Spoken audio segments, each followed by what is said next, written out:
Assalamualaikum warahmatullahi wabarakatuh. Sahabat Bawaslu, pemilu bukan hanya milik segelintir orang saja. Bukan hanya milik para elit politik, bukan hanya milik orang di balik layar.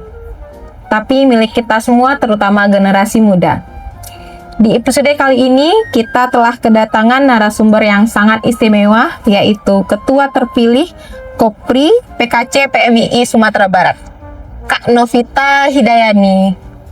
Selamat datang Kak di podcast Ruang Publik Bawaslu Sumbar. Terima kasih atas waktunya yang telah diberikan hari ini. Terima kasih juga ya, sudah diundang, sudah diajak berdiskusi. Baik Kak, untuk memulai panggilannya apa ini enaknya Kak? Boleh manggil kakak, terserah aja gitu. Boleh panggil nama juga boleh, akrab Vita ya dipanggil. Oke, Vita aja kalau gitu untuk lebih mengangkatkan diri ya. Nah, Vita, untuk memulai obrolan ini mungkin kita dapat lebih dahulu memulainya dengan apa itu Kopri PMII. Mungkin Vita dapat menjelaskan kepada sahabat Bawaslu dimanapun berada, apa itu Kopri di PMII. Baik, ini memang harus disampaikan ya Kopri, karena kalau orang bicara Kopri itu seringnya itu seragam ASN kan gitu. Jadi awal-awal kepengurusan Ketemulan itu pernah melakukan klarifikasi Kopri dan Korpri ya. Iya. Kopri itu kalau secara singkatannya KOPS ya, Pergerakan Mahasiswa Islam Indonesia Putri. Kita adalah bagian dari tubuh PMII yang memang wadah khusus perempuan gitu. Kopri atau PMII kita itu adalah jamaah atau jamiyahnya dari Nadatul Ulama. Landasan bergerak kita dasaran berpikir kita atau manhajul fix kita itu adalah aswaja gitu. Nah, kalau berbicara Kopri itu sendiri, kami Kopri itu bukan hanya bergerak. Nah, karena kan identitas dengan IPM itu pergerakan ya, tapi Kopri itu juga hadir. Kita itu bukan sekedar ideologis, tapi kita juga membumi. Dalam artian begini, ketika kita sebagai Kopri atau PMI itu kita adalah jamaahnya dari Jamiyah NU, semua pergerakan dan dasar-dasar gerak kita itu harus berlandaskan dengan nilai-nilai aswaja tadi gitu. Karena ketika kita berbicara mengenai identitas Kopri, itu bukan hanya sekedar diskusi. Bukan hanya sebagai kita membicarakan kesetaraan tapi tidak ada aksi nyata. Tidak, Kopri bukan seperti itu gitu. Yang terpenting dari Kopri itu adalah setiap gerakan kita itu adalah etika dan santun gitu.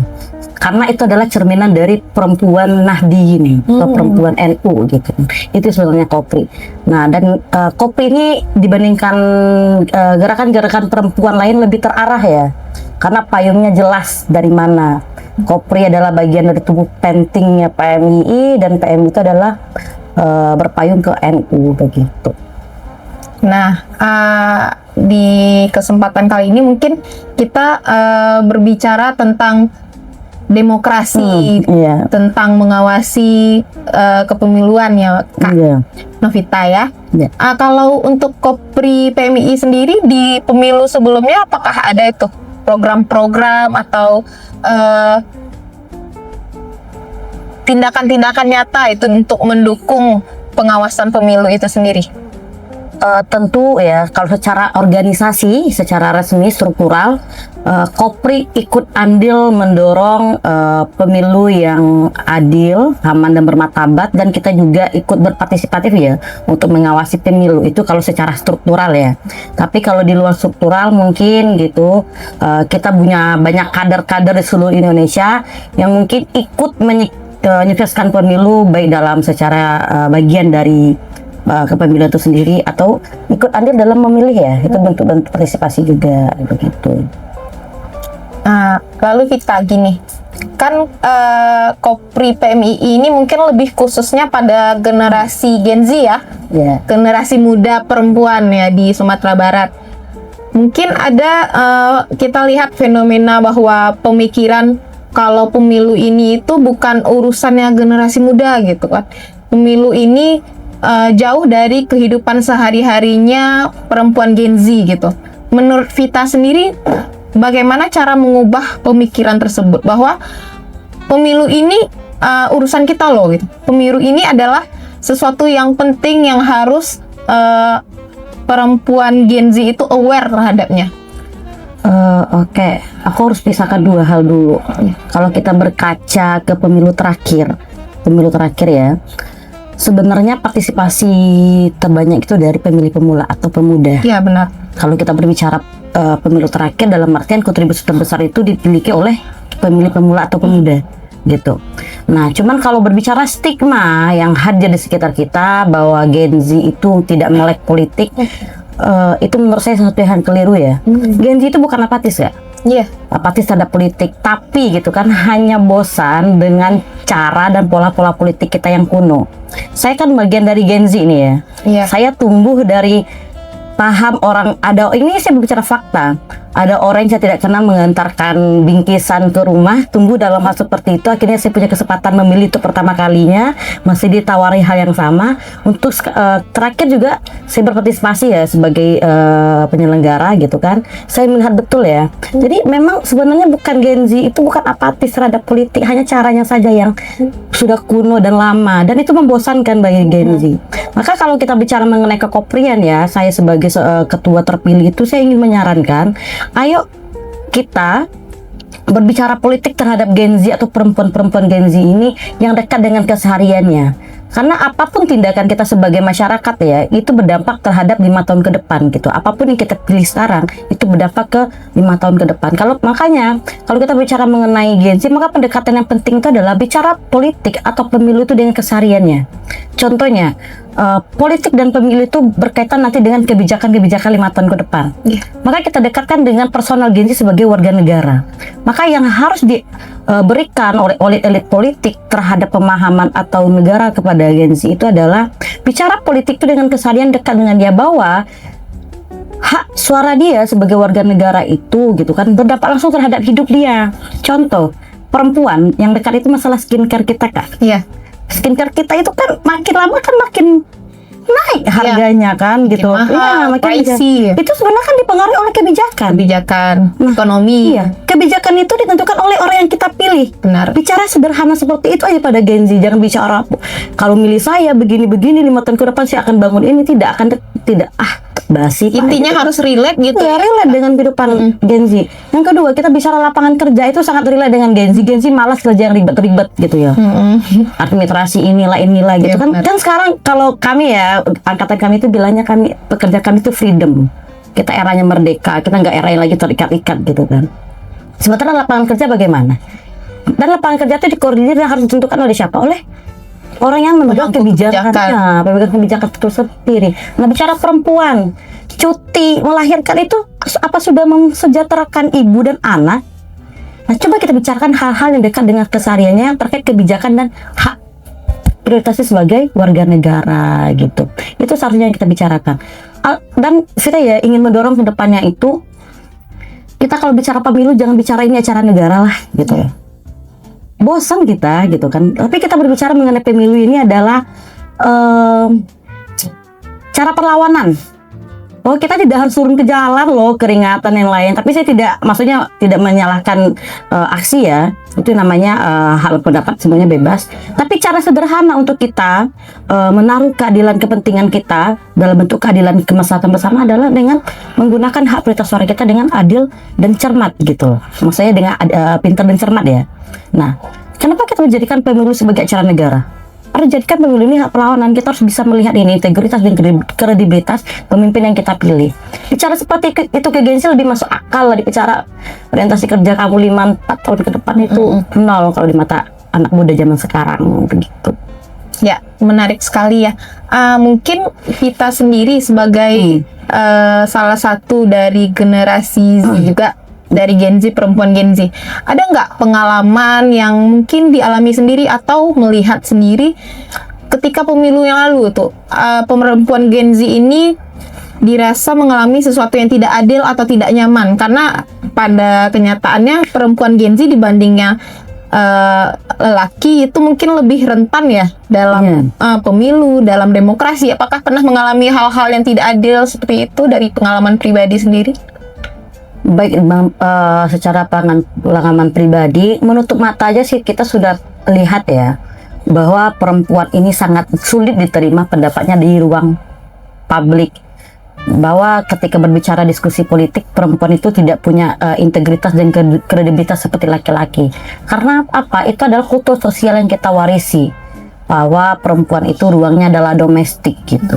Dan yang lebih lebih menyayat hati kita ya, perempuan itu sering diintervensi dalam hak pilih, bahwa dia harus mengikuti perkataan suami atau anak pemilih pemula gitu kan, harus mengikuti keinginan orang tua gitu kan, tanpa harus diberikan wawasan kenapa kamu harus memilih yang seperti ini pemimpinnya gitu. Itu terjadi gitu loh ya. Dan bahasa yang lebih vulgar itu, perempuan itu hanya sebagai pelengkap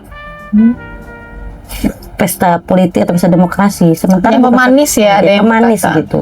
Sementara kalau kita berbicara mengenai market politik ya, bicara market politik, perempuan itu adalah sasaran utama atau target utama ya, karena secara pasar perempuan itu sangat mudah dipengaruhi katanya ya. Memang itu kenyataannya, kita lihat para politik elit itu ketika berkampanye, mana ada bapak-bapak di dalamnya.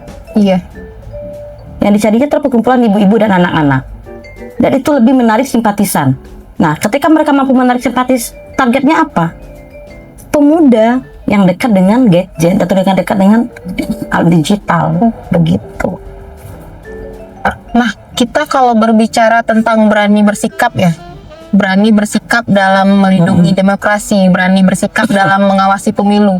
Menurut Vita sendiri, bentuk nyata dari berani bersikap itu dalam hal generasi muda Gen Z yang perempuan itu seperti apa sikap nyatanya?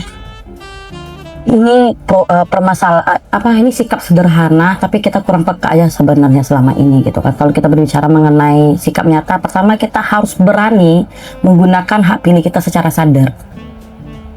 Kedua, kita harus berani menolak politik kotor dan memutus mata rantai itu dari hal terdekat dulu, keluarga.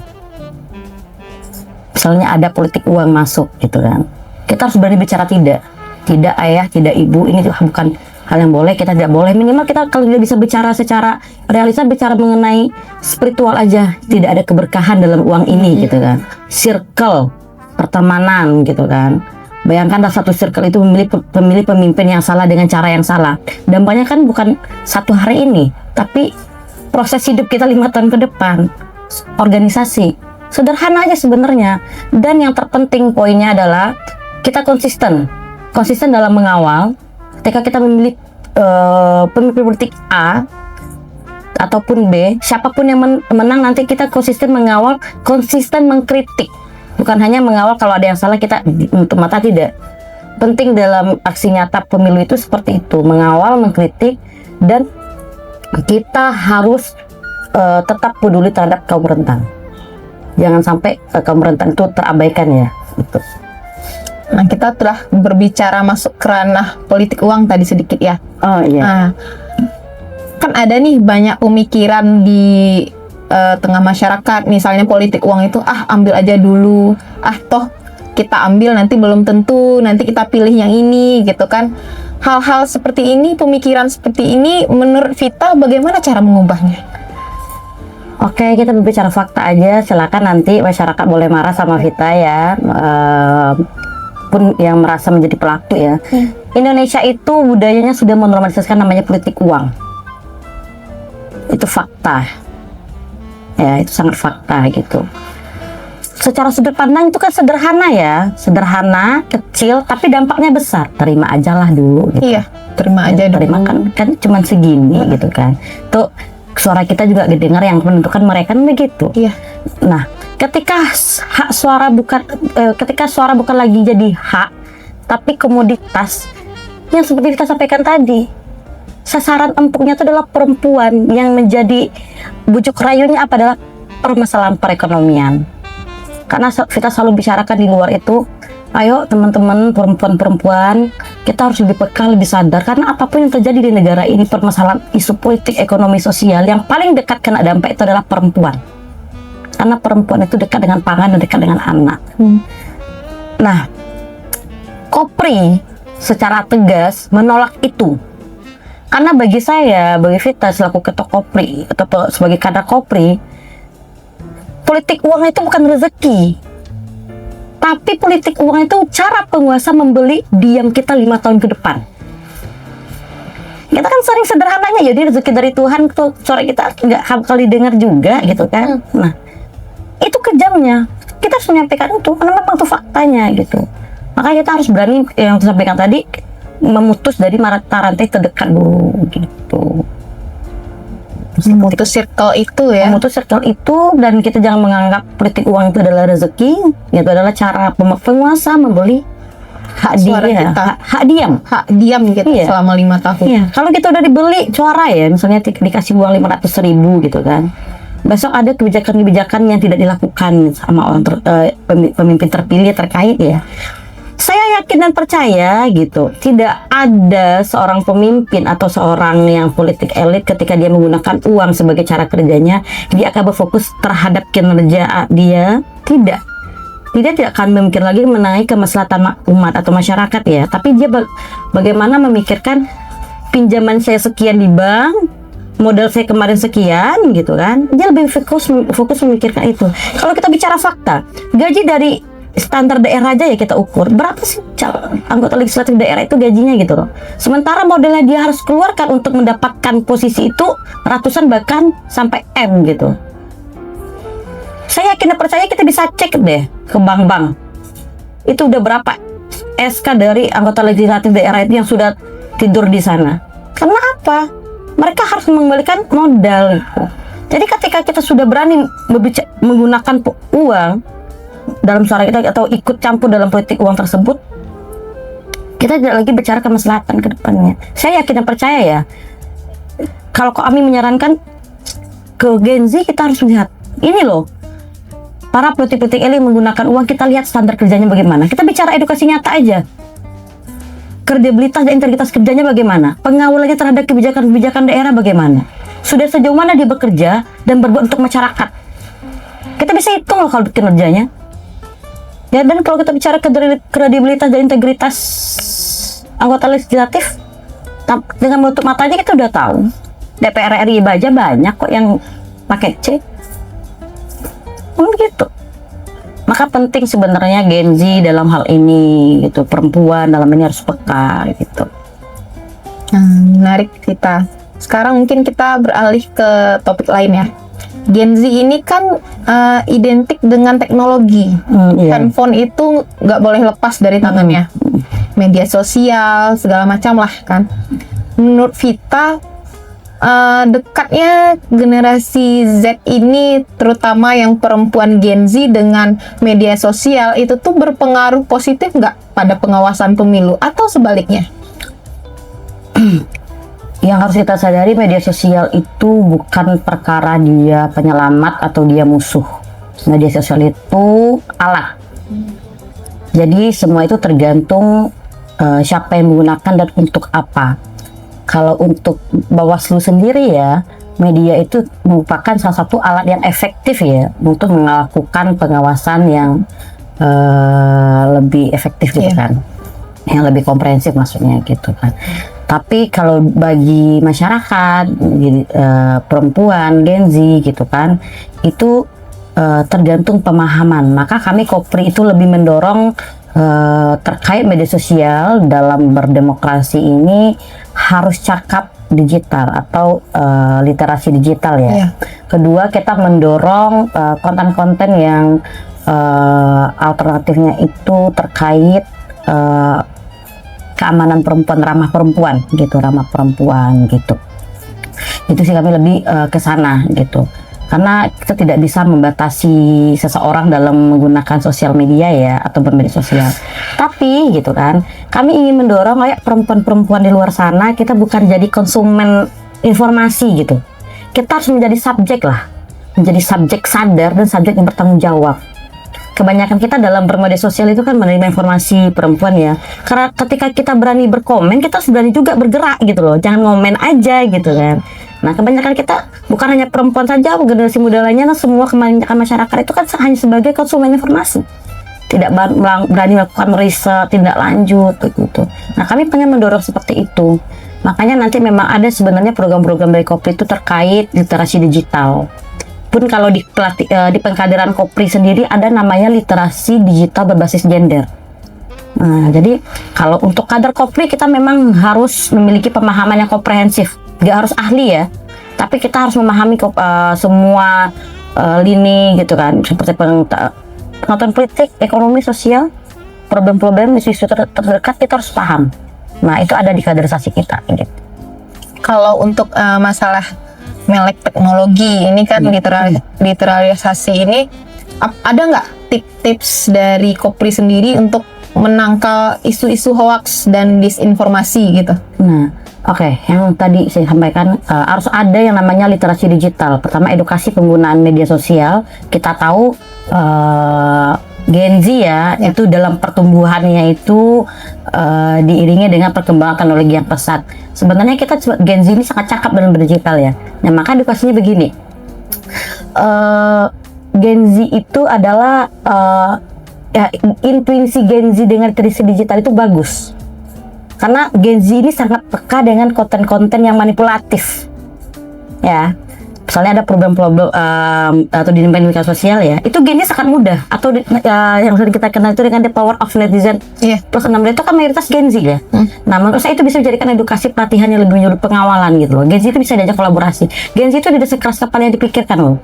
Atau labil ya istilahnya, enggak. Gen Z itu mereka itu orangnya dalam organisasinya itu luas gitu, tapi terukur. Begitu sebenarnya Gen Z itu gitu. Jadi edukasinya memang kita harus cakap digital, bukan hanya cakap tapi juga paham literasi gitu kan. Jadi ketika ada informasi kita masukkan tuh hanya bakal menerima, tapi kita riset, kita lihat referensinya, habis itu kita olah ini benar atau salah, bukannya sekedar oh begini udah clear gitu. Nah, kita mungkin tadi dari pembicaraan kita tadi, perempuan ini masih dianggap sebelah mata ya dalam politik. Padahal mungkin perempuan Gen Z sendiri ada kekuatan yang masih tersembunyi. Kekuatan yang bisa dipakai dalam mengawasi pemilu. Menurut Vita, kekuatan paling besar apa yang dimiliki oleh perempuan Gen Z yang belum dimaksimalkan sampai sekarang? Kekuatan Gen Z itu sebenarnya terletak pada intuisi mereka ya. Mereka itu tidak seperti Gen Z itu tidak punya kekuatan Gen Z itu tidak terletak pada kekuatan otot atau jabatan, tapi cara dia mengambil sikap ya, memahami makna, habis itu kepekaannya terhadap isu sosial. Itu Gen Z sekarang. Karena memang Gen Z itu melek dengan teknologi.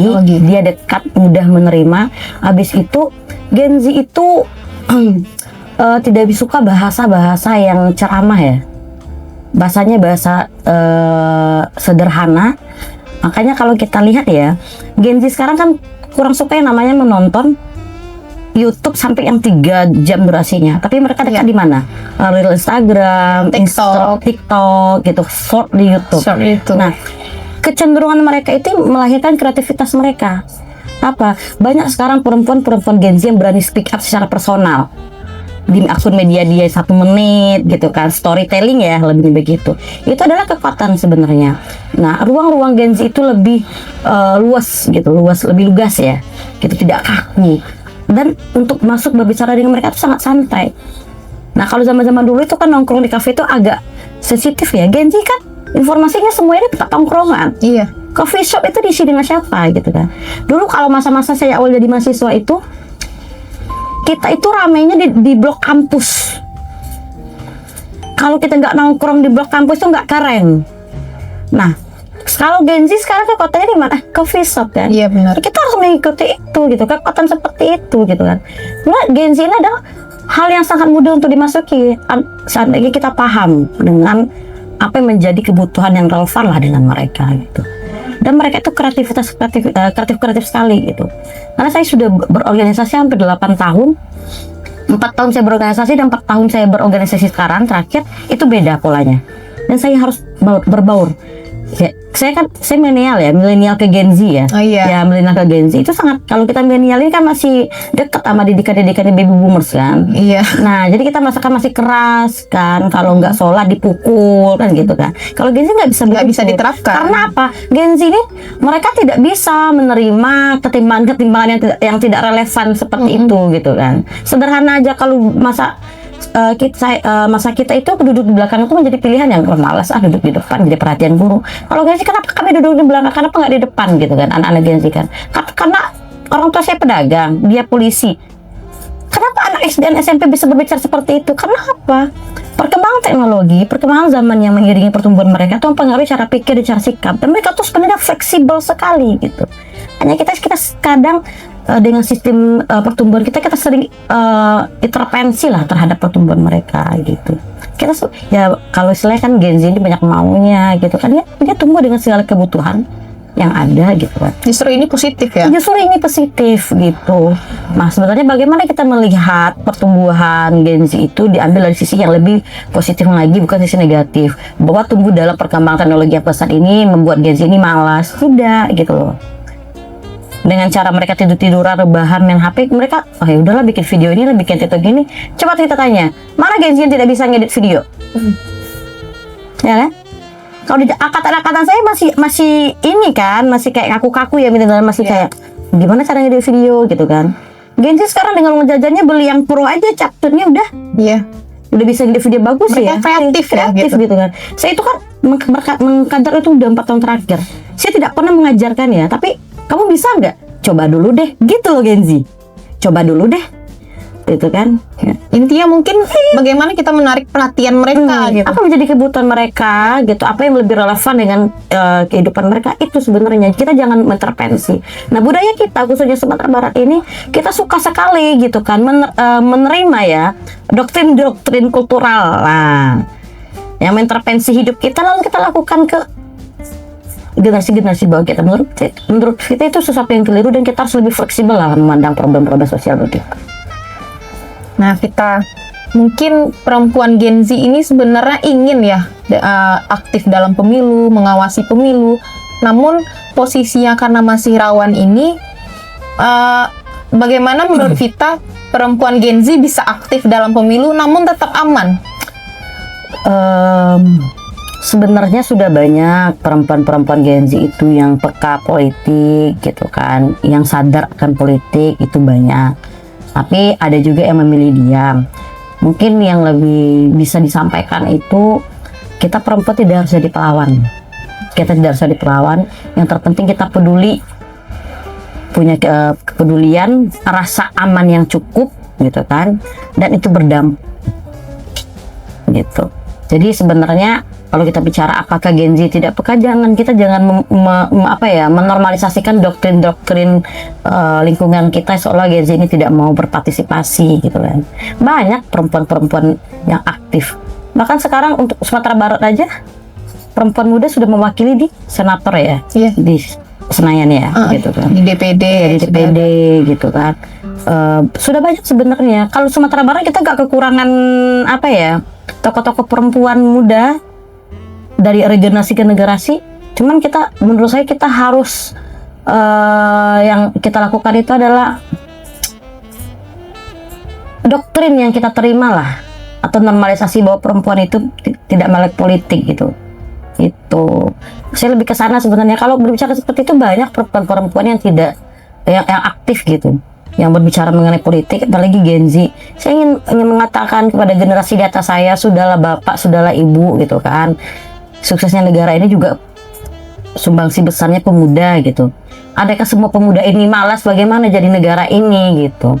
Makanya saya sampaikan kita lebih mengedukasi gerakan-gerakan pemuda, gerakan-gerakan perempuan muda gitu kan. Bukan hanya kita melihat dari sisi yang konotasinya itu negatif, tapi juga positif gitu. Setelah pembicaraan kita ini kan bisa kita tarik kesimpulan bahwa Bawaslu dan Kopri sendiri memiliki tujuan yang sama ya. Kita dalam menjaga pemilu, dalam menjaga demokrasi. Nah, menurut Vita ke depannya nih, kolaborasi seperti apa di antara Kopri dan Bawaslu yang relevan, yang lebih Gen Z friendly mungkin? Oke, saya sepakat sekali.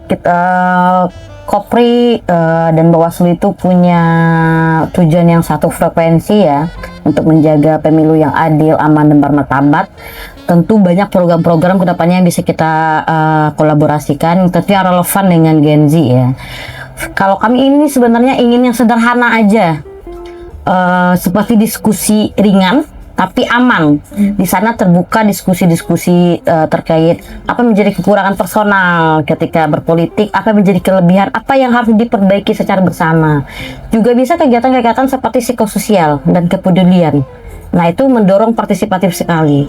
Karena apa? Kelebihan-kelebihan kekuatan Gen Z itu adalah sebenarnya alat yang ampuh digunakan Bawaslu untuk melakukan partisipasi pengawasan pemilu gitu. Begitu sebenarnya. Jadi sederhana aja sebenarnya, tapi kita lebih fokus ke sesuatu yang menganggap Gen Z itu lemah, labil begitu. Banyak sebenarnya program yang bisa kita dorong ke depannya gitu. Ya, semoga saja setelah podcast ini kerjasama dan kolaborasi kita lebih berjalan maksimal ya, Vita.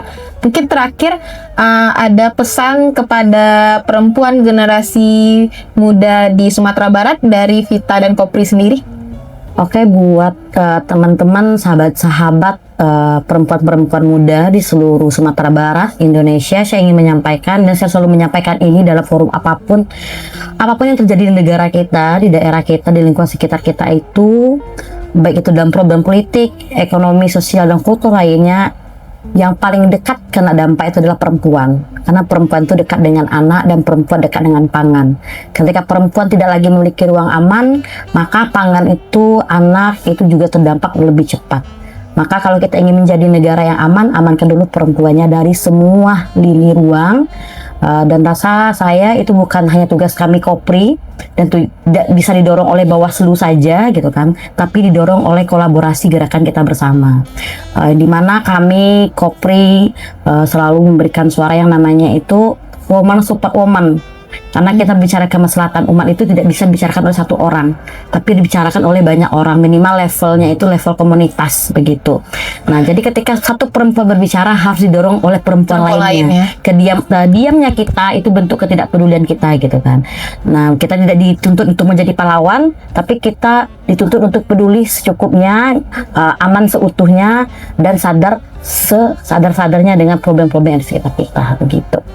Ya, kesimpulannya perempuan muda ini memiliki power ya, memiliki suara, memiliki sikap dalam menjaga demokrasi dan pemilu di Indonesia ini.